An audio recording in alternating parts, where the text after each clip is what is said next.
Oke, kita akan bahas tentang preservasi dan pengecekan dari kualitas sperma itu sendiri. Preservasi pada sperma ikan itu sendiri memiliki tujuan untuk mempermudah proses pemurnian dan persilangan antar ras ikan, serta mempercepat program introduksi dan domestikasi ikan liar yang dianggap potensial untuk dilakukan budidaya. Selain itu, tujuan yang lainnya itu mencakup pengendalian ketersediaan induk jantan yang memungkinkan terjadinya pembuahan meskipun kedatangan gonad antara induk jantan dan betina tidak selalu bersamaan. Habis itu, selain itu menyediakan cadangan genetik, mendukung program pemulihan ikan, mempermudah distribusi dan pengangkutan sperma dalam jumlah yang besar ke seluruh wilayah, serta memungkinkan produksi benih sepanjang tahun. Oke. Dari preservasi itu sendiri itu kita melakukan langkah-langkahnya itu seperti dari motilitas sperma, pengecekan motilitas sperma, itu kita melakukan viabilitas sperma, habis itu kita melakukan uji spermatokrit, untuk kita juga melakukan derajat pembuahan, derajat penentasan, serta kelangsungan hidup larva, yang dimana bahan-bahan yang digunakan, alat dan bahan yang digunakan itu seperti siring, ada mikrotub, ada falcon, ada mikropipet, tusuk gigi, kaca pemerat, hematokrit, hematosimeter, stopwatch, dan penggaris.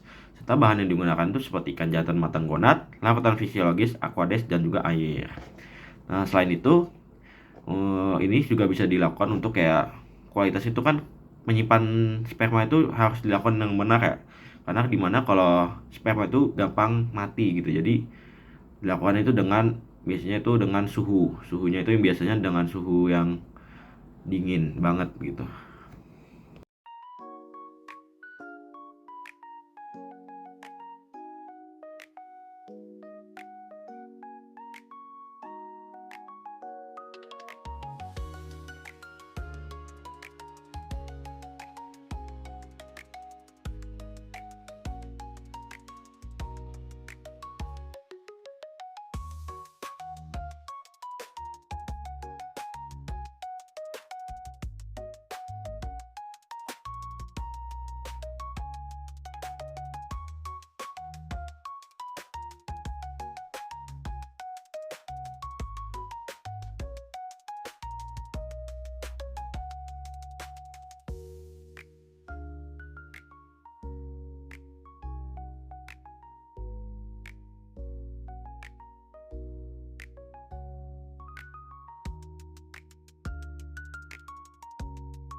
kita lanjut ke penjelasannya. Seks reversal sendiri itu merupakan salah satu teknik yang digunakan untuk mengubah jenis kelamin secara buatan dari ikan jantan menjadi betina atau sebaliknya.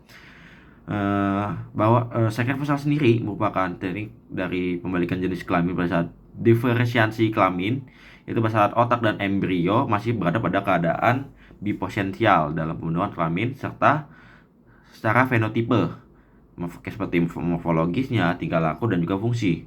Hal itu dijelaskan bahwa perubahan kelamin secara buatan akan sempurna jika dilakukan pada saat mulainya proses diferensiasi kelamin dan berlanjut sampai diferensiasi kelamin terjadi. Salah satu dari teknik seks reversal adalah dengan menggunakan pemberian hormon steroid pada fase labil atau bisa dibilang kayak masih larva ikan gitu. Jadi pada beberapa jenis spesies ikan itu fisiologi kelamin dapat dengan mudah dimanipulasi atau diubah melalui pemberian hormon steroid. Keberhasilan dari manipulasi kelamin pada ikan sendiri itu dapat menggunakan hormon yang dipengaruhi oleh beberapa faktor, antara lain jenis ikan dan juga umurnya ikan. Dosis hormon juga mempengaruhi, dan juga lama waktu dan juga cara pemberian dari hormon itu sendiri. Nah, pada pemberian hormon ini kita lakukan itu dengan pemberian pakan secara oral. Jadi untuk pakannya sendiri itu pakannya itu diberi hormon aromatase inhibitor, dan itu ditambah juga 17 alpha methylene testosteron dan juga estradiol 17 beta, yang dimana itu pakan itu akan di coating dengan hormon-hormon tersebut. Nah, untuk pengecekan kelamin metode setoklamin itu lava ikan itu kita bedah dan kita cari gonadnya. Kemudian gonadnya itu kita identifikasi menggunakan mikroskop.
Kelenjar hipofisa itu menghasilkan berbagai macam hormon yang berperan penting dalam proses pertumbuhan dan perkembangbiakan.